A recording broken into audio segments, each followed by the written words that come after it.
تبارك الذي نزل الفرقان على عبده ليكون للعالمين نذيرا. أشهد أن لا إله إلا الله وحده لا شريك له وأشهد أن محمدا عبده ورسوله أما بعد.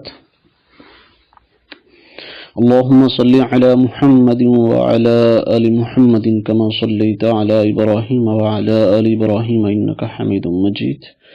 اللهم بارك على محمد وعلى آل محمد كما باركت على إبراهيم وعلى آل إبراهيم إنك حميد مجيد. أعوذ بالله السميع العليم من الشيطان الرجيم من همزه ونفخه ونفسه. رب اشرح لي صدري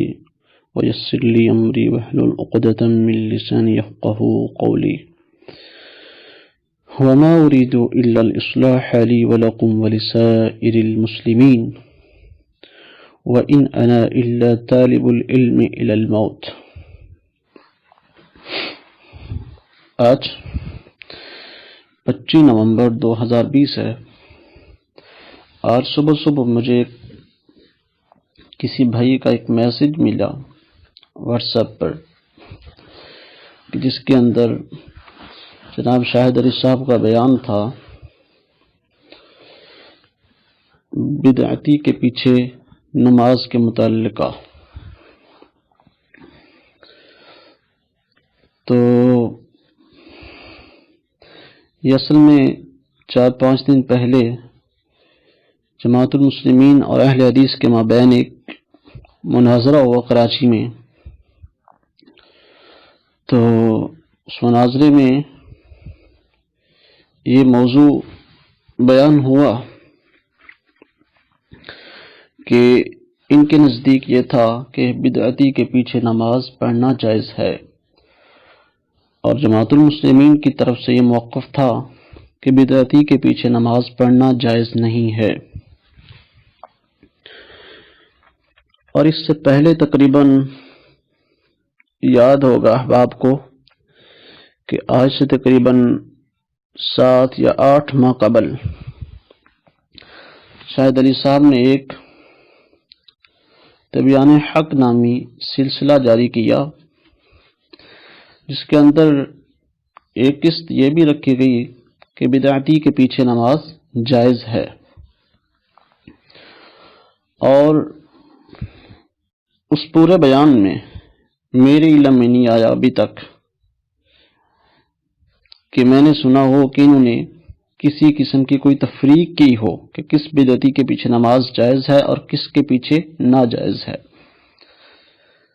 تو میں سمجھتا ہوں کہ اللہ تعالیٰ نے اس مناظرے کا ایک یہ فائدہ ضرور ہمیں بخشا کہ اس سے ہمارے بھائی شاہد علی صاحب کی اصلاح ہو گئی. وہ اصلاح کیا ہو گئی کہ اس سے پہلے تو مطلقاً کہتے تھے کہ بدعتی کے پیچھے نماز جائز نہیں ہے، جیسا کہ یہ اپنی اس قسط کے اندر کہہ چکے ہیں، تبیان حق کے قسط کے اندر، جس میں انہوں نے اس موضوع پر گفتگو کی ہے بدعتی کے پیچھے نماز پڑھنے کے جواز میں. تو اس کے بعد آج میں نے یہ الفاظ ان کے منہ سے سنے ہیں. الحمدللہ بڑی خوشی ہوئی ہے. اللہ تعالیٰ ارشاد احمد چنّا صاحب کو بھی، جو جماعت المسلمین کی طرف سے تھے مناظر، اللہ تعالیٰ ان کو بھی اس محنت کا اجر عطا فرمائے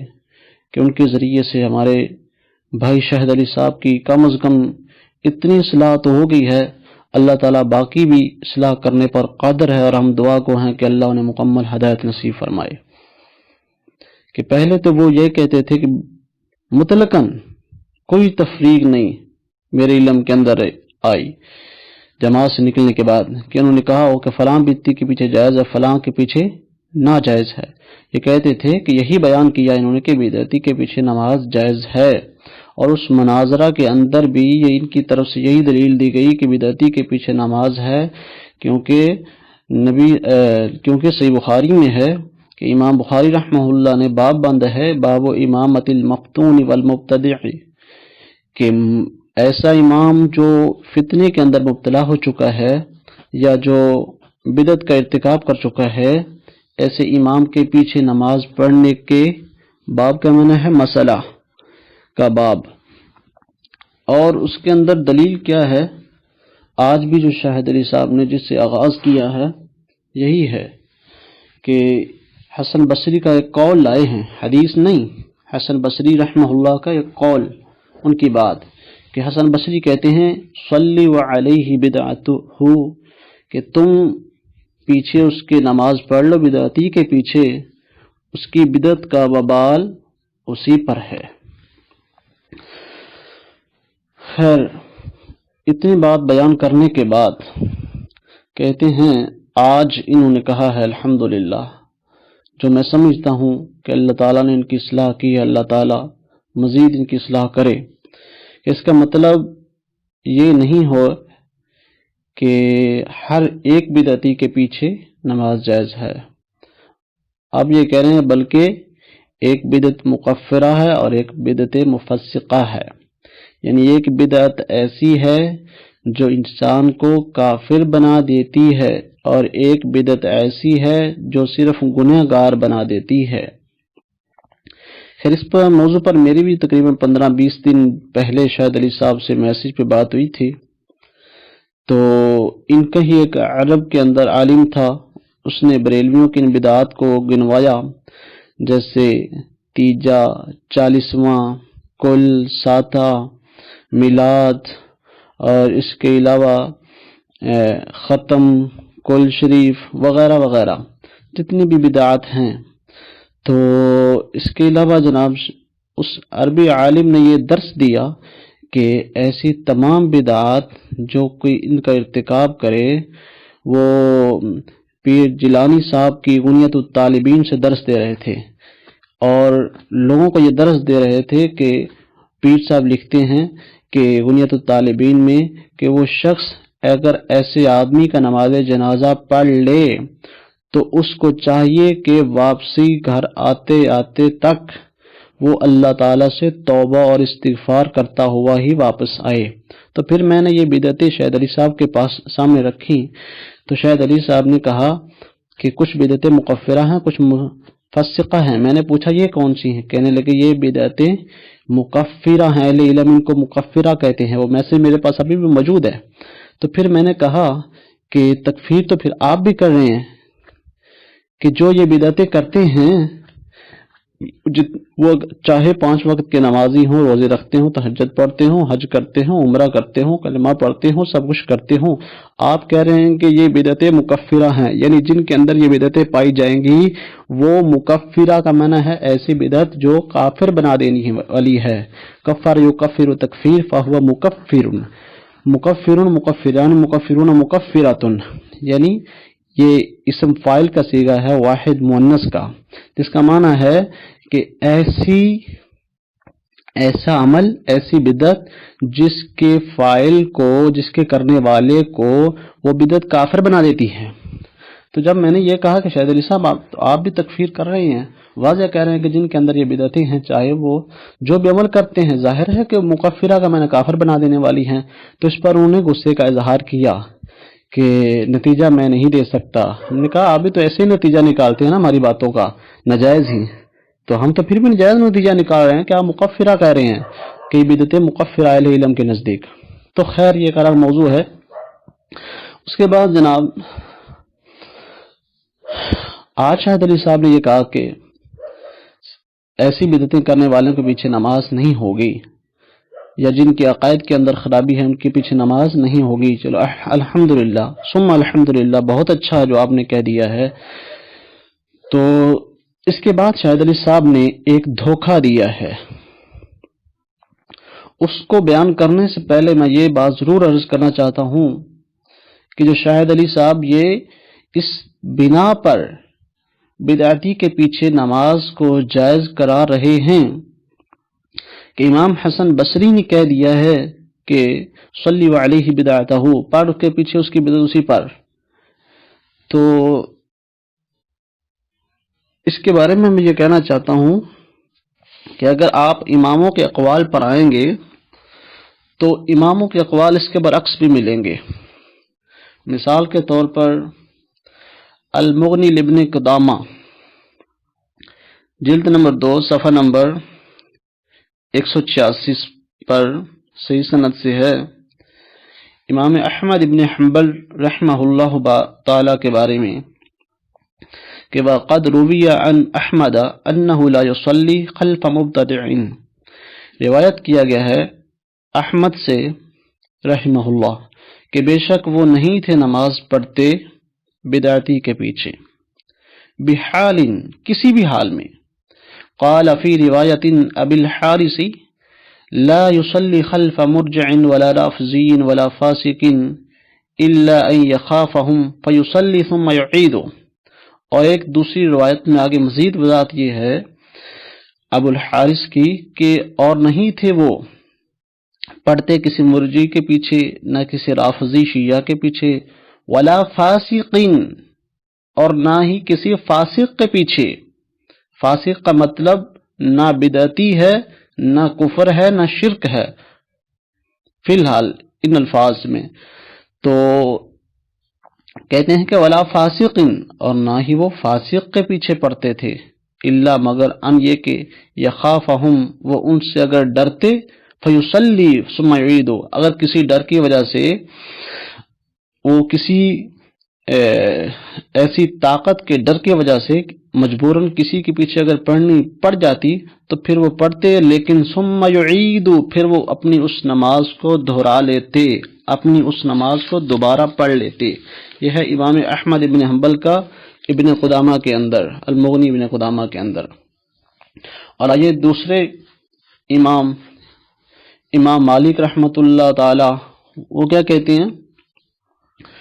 المدونۃ الکبریٰ کے اندر ہے، جلد نمبر 1 صفحہ نمبر 83 میں، کان مالک یقول اذا علمت ان الامام من اہل الاہواء، وہ کہتے تھے کہ جب تو جان جائے کہ بے شک امام جو ہے وہ اہل احوا سے ہے، یعنی ایسا امام ہے جو اپنی نفسانی خواہشات کے پیروکار ہے، فلا تصلی خلفہ پس تو اس کے پیچھے نماز نہ پڑھ، ولا تصلی خلف احد من اہل الاہواء اور اہل احوا میں سے کسی ایک کے، خلف احد کسی ایک کے پیچھے بھی تو نماز مت پڑھ، یعنی کہ یہ بھی امام ہے نا امام احمد ابن حنبل رحمہ اللہ، اور اس کے علاوہ امام مالک، اور جن کا یہ موقف ہے کہ ان اماموں کی ایسے آدمی کے پیچھے نماز نہیں ہوتی کہ جو بدعتی ہے یا فاسق ہے، حالانکہ یہ فاسق کے پیچھے جو مسلم فاسق ہے اس کے پیچھے مستقل امام نہیں، مجبوراً اس کے پیچھے پڑھنی جائز ہے، لیکن امام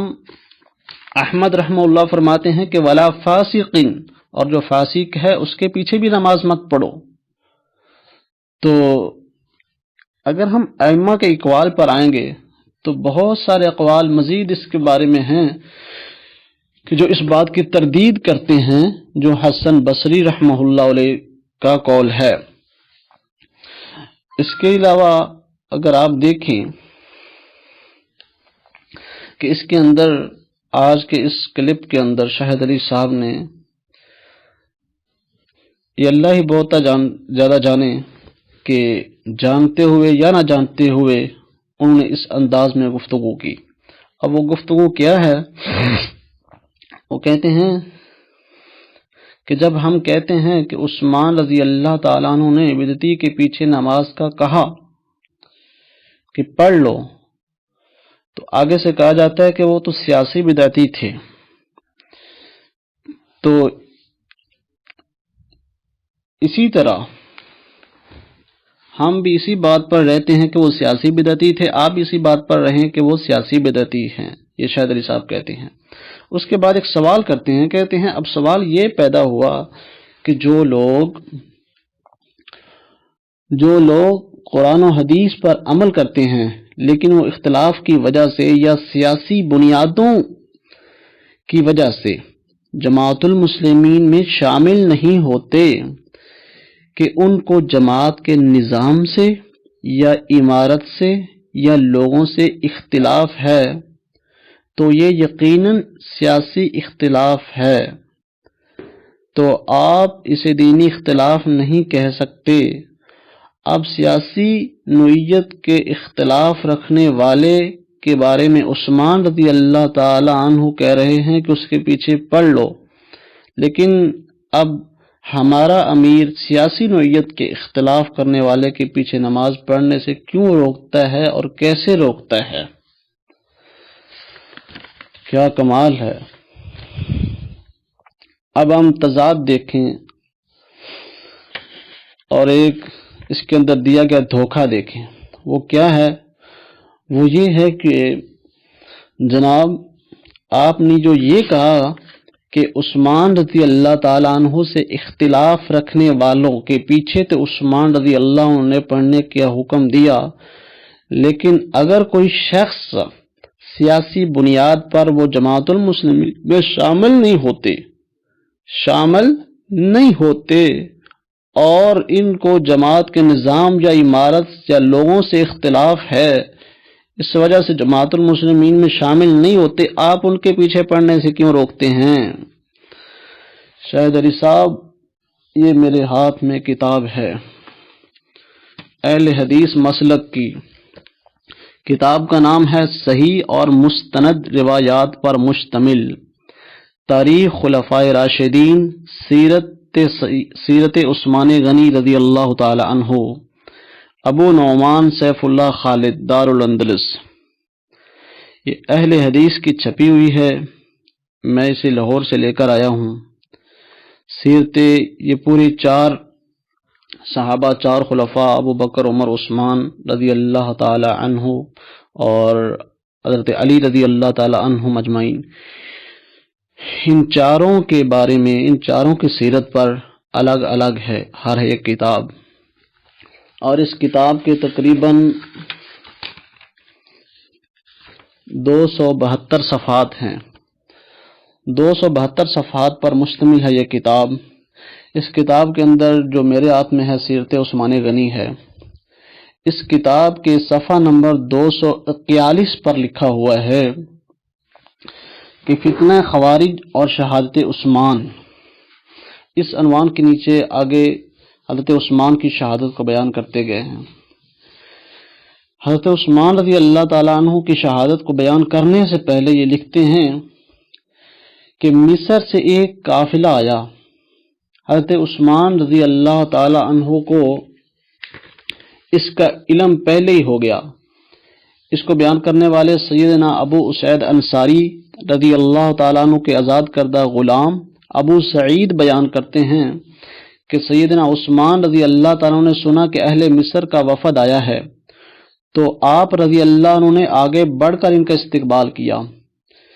اس وقت آپ مدینہ سے باہر ایک بستی میں موجود تھے۔ جب انہوں نے آپ رضی اللہ عنہ کی ادھر موجودگی کا سنا تو وہ آپ سے ملاقات کے لیے اس جگہ آئے جہاں آپ موجود تھے۔ ابو سعید کہتے ہیں کہ میرا خیال ہے کہ سیدنا عثمان رضی اللہ تعالیٰ عنہ، خیال بیان کر رہے ہیں کہ میرا خیال ہے کہ سیدنا عثمان رضی اللہ عنہ نے اس وفد کی مدینہ آمد کو ناپسند جانا۔ وہ لوگ آپ کے پاس آئے اور آ کر حضرت عثمان رضی اللہ تعالی عنہ پر اعتراضات کرنے لگے۔ اعتراض کیا؟ پہلا اعتراض انہوں نے یہ کہا کہ اے عثمان، آپ قرآن منگوائیے۔ آپ نے قرآن منگوایا حضرت عثمان نے، تو انہوں نے کہا 7ویں سورت نکالیں۔ وہ لوگ سورہ یونس کو 7ویں سورت کا نام دیتے تھے۔ سیدنا عثمان اس سورہ مبارکہ کی تلاوت کرنے لگے، یہاں تک کہ جب اس آیت پر پہنچے قل ارأیتم ما انزل اللہ لکم من رزق فجعلتم منہ حراما وحلالا قل اللہ اذن لکم ام علی اللہ تفترون، کہ کیا تم نے دیکھا جو اللہ نے تمہارے لیے رزق اتارا، پھر تم نے اس میں سے کچھ حرام اور کچھ حلال بنا لیا۔ یہ آیت کا ترجمہ ہے کہ کیا اللہ نے تمہیں اجازت دی ہے کہ تم خود حرام یا حلال بناؤ، یا تم اللہ پر جھوٹ باندھ رہے ہو؟ تو وہ کہنے لگے ہمیں یہ بتائیں، یہاں روک کر، اس آیت پر روک کر وہ مصری قافلے والے حضرت عثمان کو اس آیت پر روک کر کہنے لگے، ہمیں یہ بتائیں کہ تم نے جو چراگاہ بنائی ہے اس کی اجازت کیا آپ کو اللہ نے دی ہے یا پھر تم اللہ پر افتراء پردازی کرتے ہو، یعنی اللہ تعالیٰ پر معاذ اللہ اے عثمان تم جھوٹ باندھتے ہو۔ آپ رضی اللہ تعالیٰ عنہ نے فرمایا کہ اس آیت کو پیش نہ کرو، یہ تو فلاں فلاں امور کے متعلق نازل کی گئی ہے، اور جہاں تک چراغاہ کا تعلق ہے تو مجھ سے پہلے سیدنا عمر رضی اللہ تعالی عنہ نے یہ چراغاہ صدقے کے اونٹوں کے لیے مخصوص کی تھی، پھر جب مجھے خلیفہ بنایا گیا تو صدقے کے اونٹوں میں اضافہ ہو گیا، اس پر میں نے بھی صدقے کے اونٹوں میں اضافے کے حساب سے چراغاہ میں توسیع کر دی ہے، یعنی میں نے چراغاہ کو بڑھایا ہے، اپنی ملکیت نہیں بنایا۔ مگر وہ تھے کہ اس آیت کی بنیاد پر سیدنا عثمان کا مواخذہ کرتے رہے اور آپ رضی اللہ عنہ برابر فرماتے رہے کہ اسے پیش نہ کرو، یہ تو فلاں فلاں امور کے متعلق نازل ہوئی ہے۔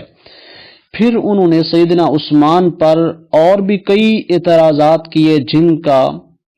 ان کے خیال میں آپ کے پاس، عثمان رضی اللہ عنہ کے پاس کوئی جواب نہ تھا، مگر آپ ان سب سے آگاہ تھے کہ یہ انہوں نے سوال کرنے ہیں۔ تو آپ عثمان رضی اللہ عنہ نے فرمایا استغفر اللہ و اتوب الیہ، میں اللہ سے بخشش کا خواستگار ہوں اور اس کے حضور توبہ کرتا ہوں کہ میں نے کوئی ایسا کیا ہو کہ جو ان کے اعتراضات کیا تھے مزید کہ حضرت عثمان رضی اللہ تعالی عنہ اپنے اقربا کو، اپنے رشتہ داروں کو نوازتے ہیں، حضرت عثمان رضی اللہ تعالی عنہ نے اپنوں کو عہدے دیے ہیں، حضرت عثمان رضی اللہ تعالی عنہ نے یہ جو چراگاہ ہے یہ اپنی ملکیت بنا رکھی ہے۔ تو اس طرح کے اعتراض کرتے رہے حضرت عثمان استغفر اللہ و اتوب کہتے رہے ان مصریوں سے۔ تو آپ رضی اللہ عنہ نے ان سے دریافت فرمایا آخر تم چاہتے کیا ہو؟ اس پر انہوں نے آپ سے ایک عہد لیا۔ حضرت عثمان نے پوچھا کہ تم کیا چاہتے ہو؟ جب آپ نے یہ سوال کیا تو انہوں نے آپ سے ایک وعدہ لیا۔ راوی ابو سعید مولا ابو اسید رضی اللہ عنہ کہتے ہیں کہ مصریوں نے آپ رضی اللہ تعالی عنہ سے کچھ تحریری شرائط پر معاملہ طے کیا۔ آپ نے ان سے عہد لیا کہ وہ اس کے بدلے میں مسلمانوں کی اجتماعیت کو نقصان نہیں پہنچائیں گے۔ شاہد علی صاحب یہ الفاظ آپ کی اس بیان اور جو آپ نے اللہ جانے یا نہ جانے میں دھوکہ دیا ہے کہ کوئی شخص جماعت المسلمین میں شامل ہی نہ ہو، وہ سیاسی بنیاد پر اس نظام عمارت کو تسلیم نہیں کرتا اور جماعت المسلمین میں شامل نہ ہو، یہ آپ کے بیان کردہ الفاظ ہیں۔ اب یہ اندازہ لگاؤ کہ آپ کہہ رہے ہیں کہ جماعت المسلمین کے اندر شامل ہی نہ ہو، نظام عمارت سے اختلاف رکھے، اسے قبول نہ کرے، یا جماعت المسلمین کے اندر کسی سیاسی بنیاد پر شامل ہی نہ ہو، اس کے متعلق آپ کیوں روکتے ہیں کہ اس کے پیچھے نماز نہ پڑھی جائے، جبکہ آپ جس کو دلیل بنا رہے ہیں وہ تو جماعت المسلمین میں شامل تھے، جماعت المسلمین میں شامل تھے، وہ جماعت المسلمین میں شامل تھے۔ آپ کہہ رہے ہیں کہ وہ جماعت المسلمین میں شامل ہی نہ ہو، وہ تو جماعت المسلمین میں شامل تھے اور انہوں نے جماعت المسلمین کو بظاہر چھوڑا بھی نہیں تھا۔ آپ دیکھیں مزید کہ وہ اس کے بدلے میں مسلمانوں کی اجتماعیت کو نقصان نہیں پہنچائیں گے اور نہ ہی جماعت سے الگ ہوں گے، نہ وہ خود جماعت سے الگ ہوں گے۔ یہ کتاب بھی تمہاری اہل حدیث مسلک کی کہ نہ ہی وہ خود جماعت سے الگ ہوں گے۔ آپ رضی اللہ تعالیٰ عنہ نے پھر ان سے پوچھا تم اور کیا چاہتے ہو؟ انہوں نے کہا ہم چاہتے ہیں کہ اہل مدینہ عطیات وصول نہ کریں کیونکہ اس مال پر مجاہدین اور بزرگ اصحاب محمد صلی اللہ علیہ وسلم کا حق ہے۔ اس کے بعد وہ راضی ہو گئے اور خوشی خوشی سیدنا عثمان رضی اللہ عنہ کے ساتھ مدینے آ گئے۔ اللہ اکبر۔ انتہائی قابل غور ہیں کہ شاہد علی صاحب نے یہ موقف اٹھایا کہ ان کا جو اختلاف تھا وہ اور نوعیت کا تھا۔ شاہد علی صاحب آپ اسے اور لبادہ اوڑھ رہے ہیں۔ ان کا تھا کہ وہ جماعت المسلمین میں شامل تھے، وہ بیعت شدہ تھے۔ اس کے علاوہ جناب وہ صرف چند اعتراضات لے کر آئے تھے۔ ان کی نیت بری تھی جس سے واقف حضرت عثمان رضی اللہ تعالیٰ عنہ نہیں تھے، اسی لیے حضرت عثمان رضی اللہ تعالیٰ عنہ بھی ان کو اپنا جماعتی اور مسلم بھائی ہی سمجھتے تھے، کیونکہ انہوں نے آتے ہی حضرت عثمان کو یہ نہیں کہا تھا کہ ہم آپ کی بغاوت کرنے آئے ہیں، یا ہم آپ سے جنگ کرنے آئے ہیں، یا ہم آپ کو قتل کرنے آئے ہیں، یا ہم آپ کی عمارت کو تسلیم نہیں کرتے ہیں، بلکہ انہوں نے آتے ہی حضرت عثمان سے ملاقات کرتے ہی یہ کہا کہ ہمیں آپ پر اعتراضات ہیں، قرآن مجید منگوائیے، آپ نے چراغاہ اپنی ملکیت کیوں بنائی، آپ نے اپنوں کو عہدے کیوں دیے، آپ نے فلاں کام ایسا کیوں کیا، فلاں ایسا کیوں کیا، یہ ان کو اعتراض تھے۔ جماعت المسلمین میں شامل ہونے کے بعد تھے، جماعت المسلمین میں شامل ہی نہ ہو، آپ کے الفاظ ہیں کہ کوئی اس نظام عمارت کو تسلیم نہ کرے، جماعت المسلمین میں شامل ہی نہ ہو، وہ تو جماعت المسلمین میں شامل تھے۔ اس لیے حضرت عثمان رضی اللہ تعالی عنہ عالم الغیب نہیں تھے، وہ ان کے اندر، ان کے قلب دل کے اندر کیا تھا، منافقت تھی، اس کو حضرت عثمان رضی اللہ تعالیٰ عنہ نہیں جانتے تھے۔ حضرت عثمان رضی اللہ تعالیٰ عنہ اس لیے ان سے اصلاح ان کی اور تحریری شرائط بھی ان سے لکھوائیں اور لکھی۔ اب بات یہ ہے کہ حضرت عثمان رضی اللہ تعالی عنہ کا اختلاف اور نوعیت کا ہے، اور آج تمہارا اختلاف اور نوعیت کا ہے۔ اب اس میں مزید میں آپ کو پیش کرتا ہوں، یہ جو میں نے آپ کے سامنے پیش کیا، اس کے سامنے 5 کتابوں کے حوالے بھی لکھے گئے ہیں، 5 کتابوں کے حوالے بھی ہیں، جس کے اندر تاریخ مدینہ المنورہ للنویری اور مسند اسحاق بن راہوی و اسنادہ صحیح، مصنف ابن ابی شیبہ جلد نمبر 7 صفحہ نمبر 520، اور مسند بزار اور صحیح ابن حبان سند صحیح، یہ آپ ہی کی کتاب کے حوالے ہیں۔ اور اس کے بعد آپ دیکھیں، اس بات کی مزید تائید ہوتی ہے، یہ بھی اسی کتاب کے اندر ہے، حوالہ ہے اخبار المدینہ المنورہ للنمیری جلد 2 صفحہ نمبر 226 و اسنادہ صحیح۔ اس کے اندر کیا ہے کہ عبداللہ بن سلام رضی اللہ تعالیٰ عنہ ایک دن ان فتنہ پروروں کے پاس آئے اور کہا، اتقوا اللہ ولا تقتلوا عثمان، اے لوگو تم اللہ سے ڈرو اور عثمان رضی اللہ تعالیٰ عنہ کو قتل نہیں کرنا، فَإِنَّهُ حَقَّهُ عَلَيْكُمْ، بے شک اس کا حق تم پر ایسے ہی ہے کہ حق الوالد علی الولد، جیسے والد کا حق ہے اس کی اولاد پر۔ قالوا، انہوں نے کیا کہا، اَنَقْتُلُهُ، اے عثمان کیا ہم عثمان اے عبداللہ بن سلام کیا ہم عثمان کو شہید کریں گے، کیا ہم اس کو قتل کریں گے؟ واللہ لا نقتلہ، اللہ کی قسم ہم اس کو قتل نہیں کریں گے، یعنی ہمارا ارادہ اور مقصد قتل کرنے کا نہیں ہے، مطلب کہ ہمارے جو اعتراضات ہیں ہم وہ اعتراضات رکھ رہے ہیں۔ اور اس کے علاوہ آپ دیکھیں کہ تاریخ مدینہ المنورہ للنمیری و اسنادہ حسن لذاتہ، یہ بھی آپ ہی کی کتاب اہل حدیث کی ہے، سیرت عثمان جو میں آپ کے سامنے پیش کر رہا ہوں، اس کے اندر بھی یہ روایت موجود ہے کہ جب حضرت عثمان رضی اللہ تعالیٰ عنہ کو شہید کر دیا گیا، اس کے بعد کیا ہوا کہ حضرت علی رضی اللہ تعالیٰ عنہ کو حضرت حسن بن علی رضی اللہ تعالیٰ عنہ کہنے لگے کہ ابو جی آپ مکہ چلے جائیں، یہاں فتنہ ہے، جیسے عثمان کو شہید کر دیا گیا کہیں آپ کو بھی نہ کر دیا جائے۔ اور آغاز کیسے کرتے ہیں اپنی باپ کے سامنے، حضرت علی کے سامنے حضرت حسن، کہ جب حضرت علی رضی اللہ تعالیٰ عنہ نے عصر کی نماز پڑھائی تو حضرت حسن رضی اللہ تعالیٰ عنہ رونے لگے۔ حضرت علی نے فرمایا کہ اے حسن رو مت، کیوں سسکیاں لے لے کر لڑکیوں کی طرح روتے ہو، اے حسن تم بات کرو کیا چاہتے ہو۔ حضرت حسن رضی اللہ تعالیٰ عنہ نے فرمایا کہ ابو جی ان الناس حصروا عثمان رضی اللہ عنہ یطلبونہ بما یطلبون، اے ابو جی، اے علی، کہ بے شک لوگوں نے حضرت عثمان رضی اللہ تعالیٰ عنہ کا محاصرہ کیا، انہیں گھیرا، اور کس مقصد کے لیے؟ یطلبونہ بما یطلبون، وہ ان سے چند مطالبے کرتے تھے جو وہ مطالبے کرتے تھے، یعنی حضرت عثمان رضی اللہ تعالیٰ عنہ سے انہوں نے مطالبے کیے تھے۔ وہ مطالبات کیا تھے؟ حضرت عثمان رضی اللہ تعالیٰ عنہ پر وہ آپ نے سماعت کر لیے،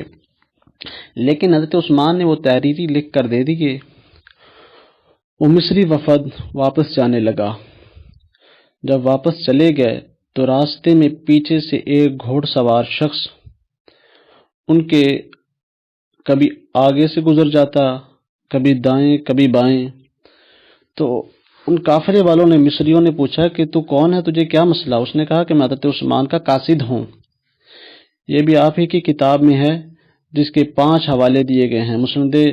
مسند اسحاق بن راہوی و اسنادہ صحیح، مصنف ابن ابی شیبہ اور مسند بزار، صحیح ابن حبان،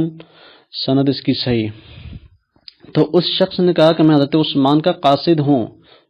تو انہوں نے اس کی تلاشی لی، اس کے پاس سے ایک رکا نکلا، خط۔ ان وفد والوں نے، مصریوں نے وہ خط پڑھا جس کے اوپر لکھا ہوا تھا کہ اے مصر کے حاکم یا والی، میں تمہیں حکم دیتا ہوں کہ اس تمام وفد کے لوگوں کو قتل کر دیا جائے یا ان کے مخالف سمت سے اعضاء کاٹ دیے جائیں۔ جب انہوں نے یہ خط پڑھا تو وہاں سے واپس لوٹ آئے کہ حضرت عثمان نے ہمارے ساتھ بد عہدی کر دی ہے، کہ ہمارے ساتھ تو تحریری شرائط لکھوائی ہیں اور ہمیں مطمئن کر دیا ہے، لیکن یہ پیچھے سے خط بھی بھیج دیا ہے۔ تو اس پر حضرت عثمان رضی اللہ تعالی عنہ کے پاس جب واپس آئے مدینہ میں، جب مدینہ میں آئے تو کہنے لگے کہ اے عثمان، یہ خط تو نے ہمارے بارے میں کیوں لکھا؟ تو حضرت عثمان رضی اللہ تعالیٰ نے اس کا انکار کیا اور کہا میں نے نہیں لکھا۔ انہوں نے کہا نہیں، آپ نے ہی لکھا ہے۔ حضرت عثمان رضی اللہ تعالیٰ نے فرمایا انما ہما اثنتان، اب 2 ہی صورتیں ہیں اعتبار کرنے کی، ان تقیموا علی رجلین من المسلمین، یا تو مسلمین میں سے 2 آدمی میرے خلاف پیش کرو گواہ، او یمینی باللہ الذی لا الہ الا ہوا، یا پھر میری قسم ہے اس اللہ کی جس کے علاوہ کوئی الہ نہیں ہے، ما کتبت ولا املیت، کہ میں نے نہ ہی اس کو املا کیا ہے نہ ہی میں نے اس خط کو لکھا ہے، وقد تعلمون ان الکتاب یکتب علی لسان الرجل، اور تم بے شک جانتے ہو، عقل مند ہو، کہ کتاب لکھ لی جاتی ہے کسی اور آدمی کی طرف سے بھی، یعنی جھوٹا خط، وقد ينقش الخاتم علی الخاتم، اور مہر بھی کسی مہر پر لگائی جا سکتی ہے، مطلب کہ جعلی اور نقلی دوسری مہر بھی بنوائی جا سکتی ہے۔ یہ کوئی منافق انسان ہے جس نے یہ لکھی ہے، یہ جعلی خط ہے، میں نے نہ لکھا ہے نہ اس پر مہر لگائی ہے۔ اس پر وہ سیدنا عثمان رضی اللہ عنہ سے کہنے لگے کہ قد واللہ، اے عثمان اللہ کی قسم، آپ نے عہد اور میثاق کو توڑ دیا ہے۔ تو جب یہ معاملہ ہو گیا تو پھر انہوں نے حضرت عثمان رضی اللہ عنہ پر دوبارہ اعتبار نہیں کیا، اور پھر وہاں مدینے کے اندر انہوں نے اپنی سرگرمیاں شروع کر دی۔ پیچھے سے اور بھی ان کے وفد آتے رہے، ان کے ساتھ ملتے رہے، حتیٰ کہ ان لوگوں نے حضرت عثمان رضی اللہ تعالیٰ عنہ کا محاصرہ کر لیا، گھر سے باہر آنا یا مسجد کی طرف آنا ان کا بند کر دیا۔ لیکن حضرت عثمان رضی اللہ تعالیٰ عنہ یہی سمجھتے رہے کہ ان لوگوں کو دھوکا ہوا ہے، یہ مسلم بھائی ہیں، مطالبات ہیں ان کے، لیکن ہیں غلط، لیکن ان کے مطالبات ہیں۔ تو اسی لیے حضرت عثمان رضی اللہ تعالیٰ عنہ نے اپنا ساتھی سمجھ کر یا اب نبی صلی اللہ علیہ وسلم کے صحابہ سمجھ کر یا تابعی سمجھ کر، کیونکہ اس دور میں تھے وہ، تو حضرت عثمان رضی اللہ تعالیٰ عنہ نے ان لوگوں کے پیچھے نماز کا حکم دیا، اور وہ اس بات کو ظاہر بھی نہیں کر رہے تھے کہ ہمارے اصل میں مقاصد کیا ہیں کہ حضرت عثمان کو قتل کرنا ہے۔ اسی لیے تو جب عبداللہ بن سلام نے ان سے پوچھا کہ اے لوگو کہ لا تقتل عثمان، تم نے عثمان کو قتل نہیں کرنا، تو انہوں نے جواب میں کیا کہا؟ قالوا انقتلہ، اے عثمان کیا ہم اس کو قتل کریں گے؟ واللہ لا نقتلہ، اللہ کی قسم ہم اسے قتل نہیں کریں گے، ہمارے تو مطالبات ہیں، ہمارے مطالبات ہیں، ہم قتل کا ارادہ نہیں رکھتے۔ تو آپ مزید دیکھیں کہ انہی ہی 5 کتابوں کے اندر آپ کے بھی عالم نے لکھا، سیرت عثمان غنی میں اہل حدیث عالم نے، کہ جب حضرت عثمان رضی اللہ تعالیٰ عنہ کی شہادت ہوئی، اس وقت جس شخص نے حضرت عثمان کو شہید کیا، اس ظالم انسان نے اپنے دونوں ہاتھوں کو کھڑا کر کے کہا، ہاں ہاں میں نے ہی عثمان کو قتل کیا، ہاں ہاں اس بڈھے کو میں نے ہی قتل کیا۔ تو حضرت عثمان رضی اللہ عنہ کی بیوی نائلہ بنت فرافصہ رضی اللہ تعالی عنہا حضرت عثمان پر آ گریں۔ جب اس بدبخت نے دیکھا کہ حضرت نائلہ عثمان رضی اللہ تعالیٰ عنہ کی ہمدردی کر رہی ہے، اس پر آ گری ہے، تو وہ بدبخت کہنے لگا کہ قاتلہ اللہ ما اعظم عجیزتہا، کہ اللہ اسے بھی ہلاک کرے، اس کے کولے کتنے بڑے ہیں۔ حضرت عثمان رضی اللہ عنہ کی بیوی کی اس نے توہین کی، گستاخی کی، معاذ اللہ۔ تو حضرت نائلہ رضی اللہ تعالی عنہ اس وقت کہنے لگی ان کی ان بات کو سن کر کہ اللہ کی قسم یہ لوگ تو اللہ کے دشمن ہیں، اور یہ محض دنیا کے حصول کا ارادہ رکھ کر آئے ہیں، یہ محض دنیا کے حصول کا ارادہ رکھتے ہیں۔ کیا مطلب؟ کہ انہوں نے بہانہ تو بنایا تھا چند مطالبات کا، لیکن انہوں نے تو حضرت عثمان رضی اللہ تعالیٰ عنہ کو شہید کر دیا، اور پوچھنے پر عبداللہ بن سلام کے کہتے تھے کہ ہم انہیں شہید نہیں کرنے آئے، ہمارے مطالبات ہیں۔ اور اسی لیے حضرت عثمان رضی اللہ تعالیٰ عنہ نے انہیں اپنا بھائی سمجھا کہ وہ جماعت میں بھی تھے بظاہر۔ اور اس کے علاوہ ایک سکہ تابعی ہیں امام محمد بن سریر رحمۃ اللہ علیہ، وہ بیان کرتے ہیں، امام محمد بن سریر بیان کرتے ہیں رحمۃ اللہ علیہ کہ جب سیدنا عثمان کو اس حال میں شہید کیا گیا، یہ روایت ہے تثبیت الامامۃ لابی نعیم الاصبہانی واسنادہ حسن لذاتہ الی ابن سیرین وابو حامد بن جبلہ صدوق حسن الحدیث وثقہ الضیاء المقدسی وابو نعیم وابن حجر بتصحیح حدیثہ والاصابۃ فی تمییز الصحابۃ۔ اس کا حوالہ جات ہیں کہ اس کے حسن بھی ہے سند اور صحیح بھی ہے کچھ کتابوں میں، تو یعنی کہ بات معتبر ہے کہ سکہ تابعی امام محمد بن سریر بیان کرتے ہیں کہ سیدنا عثمان کو اس حال میں شہید کیا گیا کہ اس وقت ان کے پاس بیت خلافت میں یعنی مدینہ میں 700 لوگ موجود تھے،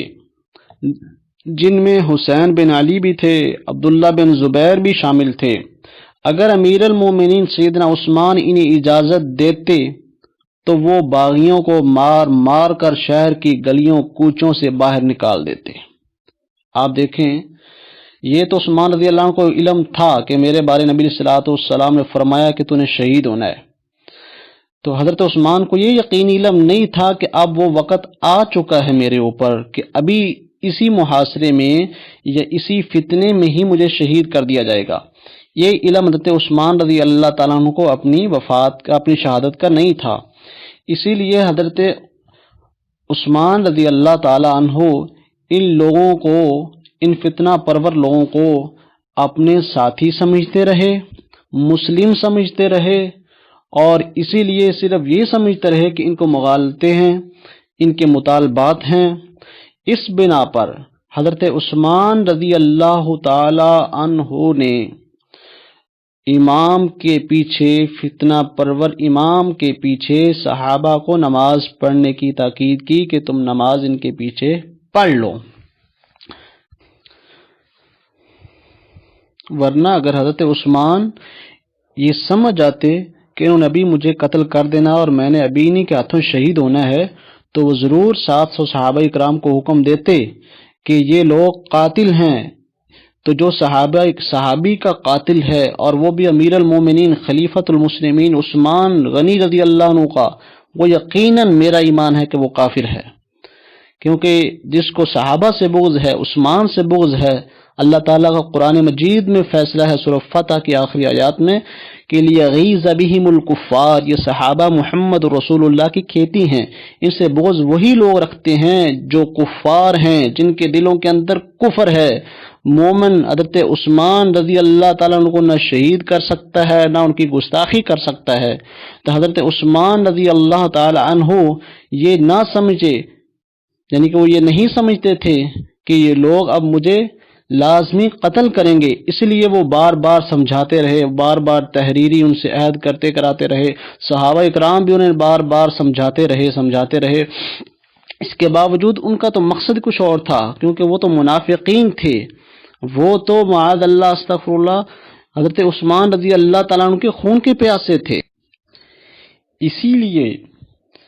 حضرت عثمان رضی اللہ تعالیٰ عنہ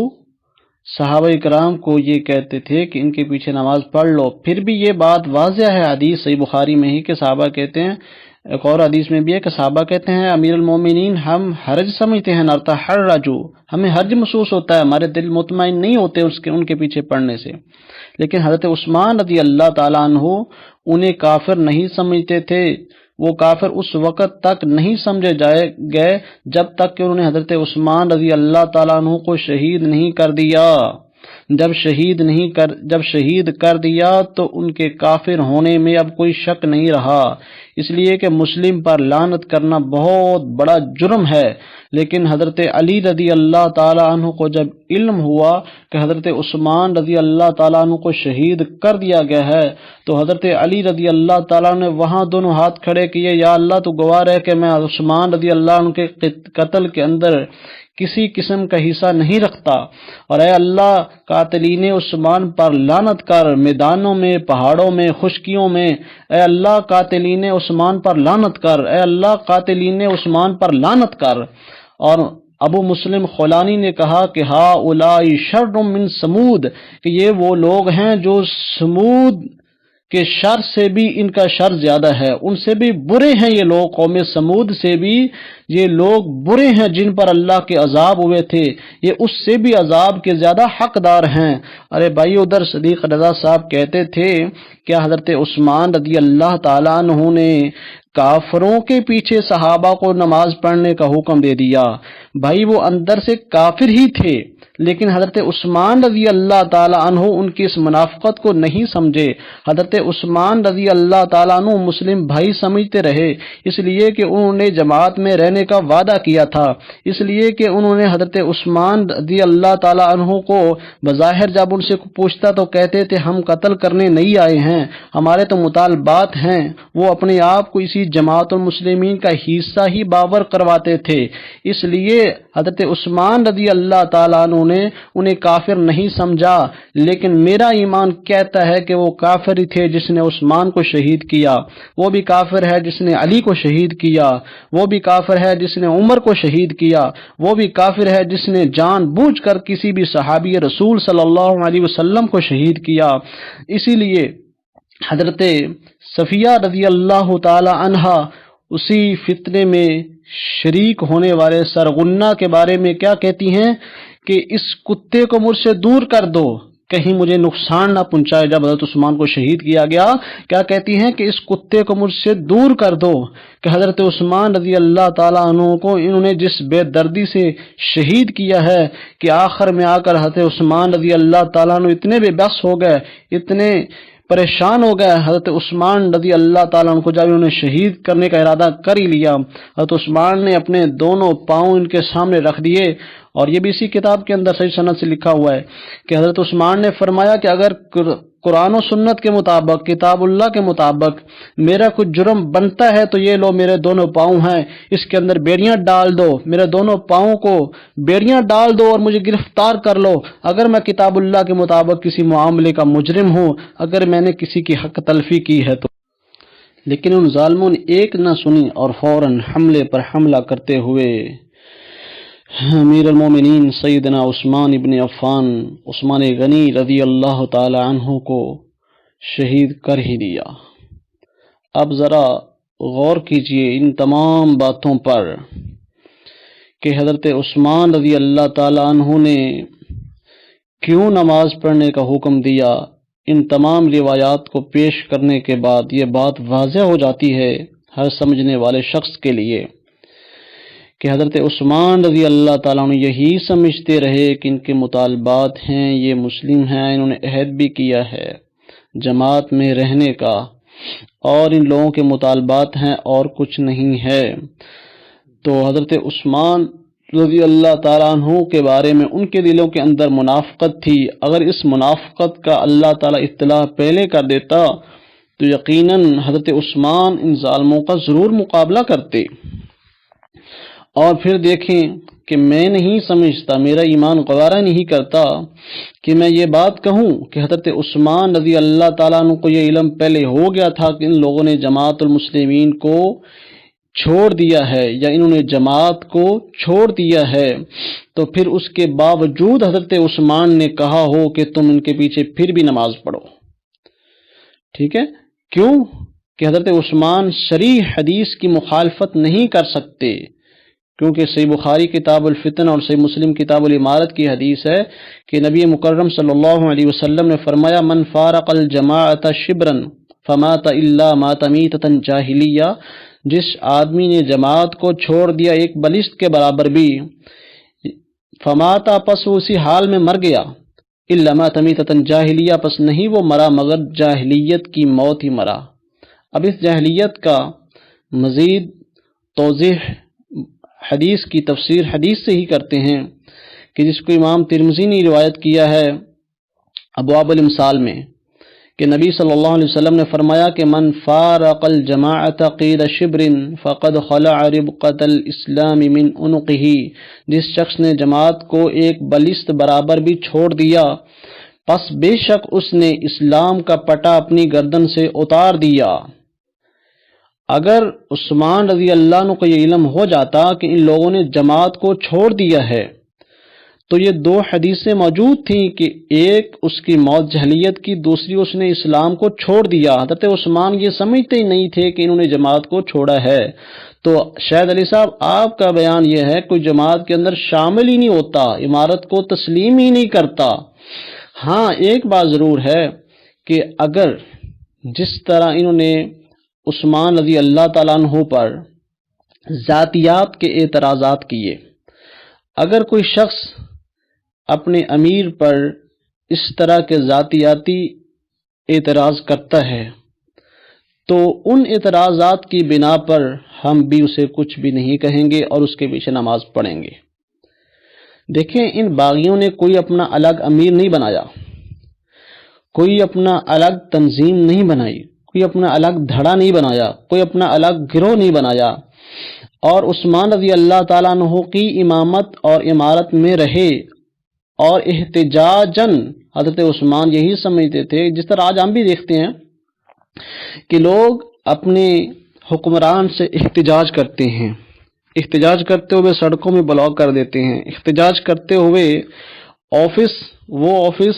جن کے اندر انہوں نے آ کر بیٹھنا ہوتا ہے اس کے دروازے تک پہنچ جاتے ہیں اور احتجاج کرتے ہوئے کئی دن تک ہڑتال کر دیتے ہیں، بدامنی ہو جاتی ہے۔ اسی طرح حضرت عثمان اس کو ایک احتجاج سمجھتے تھے کہ ساتھی اپنے ہی ہیں، لیکن وہ اندر سے منافقین تھے، وہ اندر سے اسلام کے اور اللہ کے اور صحابہ اکرام رضوان اللہ اجمعین کے دشمن تھے۔ اگر اس بات کا علم عثمان رضی اللہ عنہ کو پہلے ہو جاتا تو وہ مصلی رسول پر کبھی بھی انہیں کھڑا نہ ہونے دیتے، کیونکہ من فارق الجماعت قید شبر فقد خلا ربقۃ الاسلام، جس نے جماعت کو چھوڑ دیا ہوتا اس نے تو اسلام کا پٹا اپنی گردن سے اتار دیا۔ اب آپ کہیں گے کہ یہ کہہ رہے ہیں اس نے اسلام کا پٹا گردن سے اتار دیا، یہ صریح حدیث کے الفاظ ہیں۔ آپ یہ تو ہے بھی خلافت، آپ خلافت روتے ہیں، یہ تو ہے بھی خلافت ہے کہ من فارق الجماعت، جس نے جماعت کو چھوڑ دیا، قید شبرین، ایک بلست برابر، فقد خلع ربقۃ الاسلام من عنقہ، اس نے اسلام کا پٹا اپنی گردن سے اتار دیا۔ اب اس نے اسلام کو ہی اتار پھینکا تو اب پیچھے کیا رہا؟ کفر ہی رہا۔ یقیناً وہ لوگ کفر پر تھے، لیکن اوپر سے بظاہر وہ حضرت عثمان رضی اللہ عنہ کو مسلم ہی اور جماعت کا ساتھی ہی باور کروا رہے تھے۔ دوسری اہم بات یہ کہ ہر وہ بدعت جو اصطلاحی شرع میں بدعت کہلائے، یعنی ہر وہ دین میں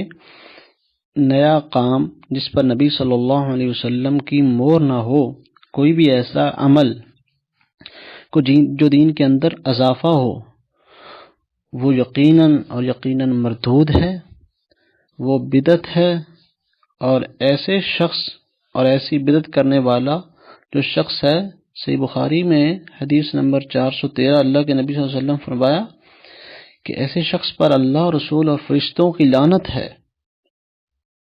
وہ ملعون ہے شخص۔ اور اسی لیے صحیح بخاری میں ہی حدیث ہے کہ اللہ کے رسول صلی اللہ علیہ وسلم نے ارشاد فرمایا کہ ایسے بدعتیں انسان کا نہ نفل قبول ہے اور نہ اس کا فرض قبول ہے۔ اور سنن دارمی پہلی جلد کے اندر باب اہل خواشاتی، نافع رضی اللہ تعالیٰ عنہ بیان کرتے ہیں کہ عبداللہ بن عمر رضی اللہ عنہ کے پاس کوئی آیا کہ اس نے کہا فلاں شخص کا آپ کو سلام کہتا ہے۔ عبداللہ بن عمر رضی اللہ عنہ نے فرمایا کہ اسے میرا سلام نہ کہنا، میں نے سنا ہے اس نے ایک بدعت نکالی ہے، دین کے اندر ایک نیا کام نکالا ہے۔ یعنی یہ بدعت ہے وہ جو اصطلاحی بدعت ہے شریعت کے اندر، ایک لغوی ہے جس سے حضرت عمر رضی اللہ تعالیٰ عنہ نے لوگوں کو تراویحوں کے لیے کہا۔ وہ جب جماعت کی صورت میں تراویح پڑھنے لگے تو فرمایا کہ نعم البدعۃ ھذہ، یہ کتنا ہی اچھا نیا کام ہو گیا ہے، جبکہ اس نئے کام کا ثبوت پہلے حدیث کے اندر وجود اس کا تھا۔ نبی علیہ الصلوۃ والسلام کی حیات طیبہ میں ہی آپ صلی اللہ علیہ وسلم نے باجماعت نماز صلاۃ التراویح ادا کی ہے۔ تو یہاں پر یہ لغوی اعتبار سے ہے، تو لغوی اعتبار سے نہیں، شرعی اعتبار سے، اصطلاحی اعتبار سے، یعنی کہ ایسا کوئی بھی عمل جس کا شریعت میں پہلے ثبوت نہیں ہے اور وہ دین کے اندر اضافہ ہے، ایسا ہر عمل کرنے والے کے پیچھے بالکل امامت درست نہیں ہے، اس کے پیچھے نماز پڑھنی جائز نہیں ہے۔ اور پھر اس کے علاوہ ایک بات اور ہے کہ آپ کے ہاں بھی اصول ہے اور ہمارے ہاں بھی ہے، اگر آپ تسلیم کر لیں تو، کہ کسی بھی مقام پر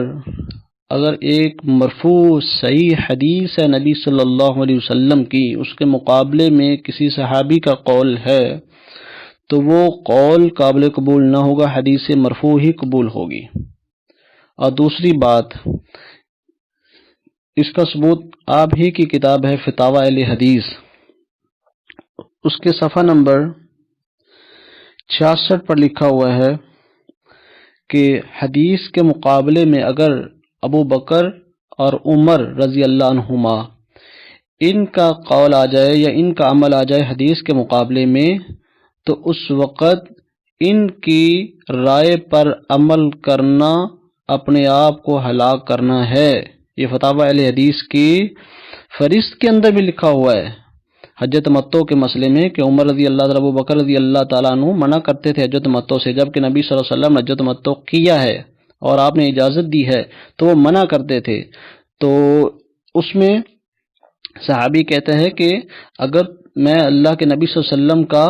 تمہیں فرمان سناتا ہوں اور تم ابو بکر اور عمر رضی اللہ عنہما کے اقوال پیش کرتے ہو تو تم پر آسمان سے عذاب نازل ہوگا۔ کیا مطلب کہ ایک مرفوع حدیث ہے، اس کے مقابلے میں کسی صحابی کا کوئی عمل ہے، چاہے وہ صحابی خلیفۃ المسلمین ہی کیوں نہ ہو، امیر المومنین ہی کیوں نہ ہو، اس کی بات بھی حدیث کے مقابلے میں قبول نہیں ہوگی۔ اس کے لیے آپ مزید دیکھیں، آپ ہی مسلک اہل حدیث کی کتاب ہے عبادات میں بدعات اور سنت نبوی سے ان کا رد، مؤلف ہیں اس کے عمر بن عبد المنعم بن سلیم، اور اس کا ترجمہ اور تحقیق کرنے والے ہیں حافظ زبیر علی زئی صاحب۔ اس کتاب کے صفحہ نمبر 135 پر لکھتے ہیں، جو مؤلف ہیں کتاب کے عمر بن عبد المنعم، وہ لکھتے ہیں کہ یعنی کہ جمعے کی جو دوسری اذان ہے، کہ بعض نوآموز لوگوں نے یہ جرت کی کہ اس اذان کو بدعت قرار دیا۔ ان لوگوں کا یہ قول بذات خود بدعت ہے، کسی عالم سے یہ ثابت نہیں کہ اس نے اذان عثمانی کو بدعت کہا ہو۔ یہ اوپر کتاب کیا ہے، اور اس کے نیچے حاشیہ لگا کر حافظ زبیر علی زئی صاحب، جو آپ لوگوں کے استاد ہیں صدیق رضا صاحب کے، حافظ زبیر علی زئی صاحب نیچے کیا لکھتے ہیں؟ وہ لکھتے ہیں کہ عبداللہ بن عمر سے باسند صحیح یہ ثابت ہے کہ انہوں نے اذان عثمان کو بدعت کہا ہے۔ مصنف دیکھیے، مصنف ابن ابی شیبہ کہ حضرت عثمان رضی اللہ تعالیٰ عنہ کی جو اذان ہے، ہم جماعت المسلمین والے تو اس کو اذان نہیں اعلان کہتے ہیں، تو آپ کے ہاں وہ اذان ہے۔ تو حضرت عبداللہ بن عمر رضی اللہ تعالیٰ عنہ، حافظ زبیر علی زئی صاحب لکھتے ہیں، عبداللہ بن عمر اس اذان عثمان کو بدعت کہا کرتے تھے۔ اور نیچے لکھتے ہیں حافظ زبیر علی زئی صاحب کہ دیکھیے مصنف ابن ابی شیبہ۔ پھر اس کے بعد حافظ زبیر علی زئی صاحب لکھتے ہیں کہ لیکن ہمارے لیے اس مسئلہ میں سکوت کرنا ہی لازم ہے، یعنی چپ رہنا ہی لازم ہے، منہ بند رکھنا ہی لازم ہے۔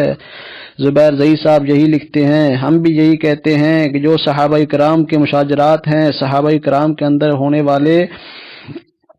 اختلافات ہیں چند، ان کو تم دلیل نہ بناؤ، ان کو تم حجت نہ بناؤ، بشرطے کہ آگے حافظ زبیر علی زئی صاحب لکھتے ہیں کہ بشرطے کہ یہ آثار ہر لحاظ سے مرفوع حدیث کے مخالف نہ ہوں اور تطبیق ممکن ہو، ورنہ مرفوع حدیث پر ہی عمل میں نجات ہے، ورنہ مرفوع حدیث پر ہی عمل میں نجات ہے۔ اور فتاوی اہل حدیث صفحہ 66 پر بھی یہی لکھا ہے کہ حدیث کے مقابلے میں ابو بکر و عمر کی رائے پر عمل کرنا ہلاکت ہے، اور یہاں بھی اہل حدیث یہی لکھ رہے ہیں کہ ورنہ مرفوع حدیث پر ہی نجات ہے۔ اور عثمان رضی اللہ تعالیٰ عنہ کی اذان کو بدعت کہہ رہے ہیں حافظ زبیر علی زئی صاحب، اور اس کے لیے حوالہ پیش کر رہے ہیں کہ عبداللہ بن عمر رضی اللہ تعالیٰ عنہ سے بسند صحیح یہ ثابت ہے کہ انہوں نے اذان عثمان کو بدعت کہا ہے، آج تم کہہ بھی رہے ہو۔ تو اللہ تعالیٰ تمہاری اصلاح فرمائے۔ اس لیے ہم کہتے ہیں کہ تمہارا بھی اصول ہے، ہمارا بھی یکساں یہ اصول ہے ہمارا مشترکہ، کہ صحابہ اکرام رضوان اللہ علیہم اجمعین کے بارے میں ایسے تمام جو اختلافی مسائل ہیں ان کو حجت کے طور پر پیش نہ کیا کرو۔ ان صحابہ اکرام کے اختلافات کو چھیڑتے ہوئے امتی کا حق ہی نہیں بنتا بعد والوں کا کہ وہ ہر لحاظ سے ہم تو ان کے قدموں کی خاک جیسے نہیں ہیں۔ اللہ تعالیٰ ہمیں ان کا سچا غلام اور پیروکار بنائے، اللہ تعالیٰ ہمیں ان کا متبع بالاحسان بنائے کہ وہ تھے کہ اگر مٹھی بھر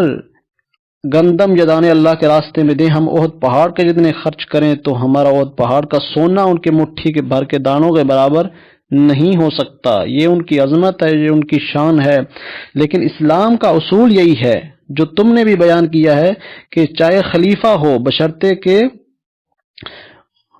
یہ آثار ہر لحاظ سے مرفوع حدیث کے مخالف نہ ہو۔ اگر مرفوع حدیث ہے نبی صلی اللہ علیہ وسلم کی ایک، اور دوسری طرف ابو بکر صدیق یا عمر رضی اللہ تعالیٰ عنہ کا قول، یا عثمان رضی اللہ عنہ کی کوئی بات، یا حضرت علی رضی اللہ عنہ کی بات، یا کسی اور صحابی کی ایسی بات ہے جو مرفوع حدیث کے خلاف ہے، ہمارا اور آپ کا یہ مشترکہ اصول ہے کہ اس وقت اس قول کو حجت نہیں بلکہ حدیث رسول کو ہی حجت بنایا جائے گا، اور ان معاملات میں خاموشی اختیار کی جائے گی۔ اور یہی خاموشی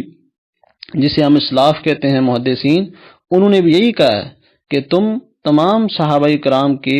ایسے معاملات جن میں آپ کو اختلاف نظر آئے ان کو حجت نہ بناؤ، اور ان سے محبت کرو۔